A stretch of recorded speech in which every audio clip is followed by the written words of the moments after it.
ছাত্রদলের সন্ত্রাসীদের হামলায় আহত সেই আলিফের একটি চোখের দৃষ্টি সম্পূর্ণ নষ্ট হয়ে গেছে বলে দাবি করেছেন জাতীয় নাগরিক পার্টির নেতা সার্জিস আলম। বুধবার 29 জুলাই নিজের ভেরিফাইড ফেসবুক পোস্টে সার্জিস আলম এ দাবি করেন।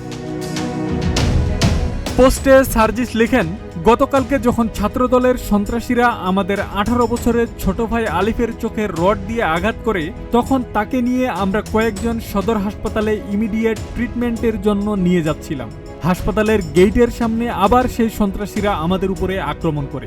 সার্জিসের ভাষ্য অনুযায়ী হামলার সময় আলিফের চোখ থেকে প্রচুর রক্তক্ষরণ হচ্ছিল এবং হামলাকারীরা তাকে প্রাথমিক চিকিৎসা নেওয়ার সুযোগও দেয়নি। পরে তাকে দ্রুত Sylhet MG Usmani medical college হাসপাতালে পাঠানো হয়।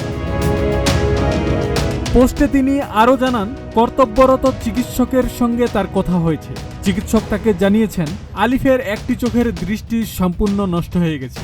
দ্রুত তাকে ঢাকার জাতীয় চক্ষু বিজ্ঞান ইনস্টিটিউট ও হাসপাতালে নিয়ে অস্ত্রোপচারের ব্যবস্থা করার পরামর্শ দেওয়া হয়েছে। উল্লেখ্য যে জাতীয় নাগরিক পার্টির জুলাই পদযাত্রার অংশ হিসেবে গতকাল মঙ্গলবার সন্ধ্যায় হবিগঞ্জ সদরে পৌঁছালে তাদের গাড়িবহরে হামলা করে ছাত্রদল।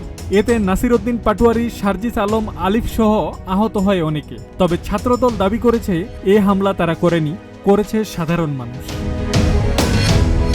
আব্দুস সালাম, প্রজন্ম 24।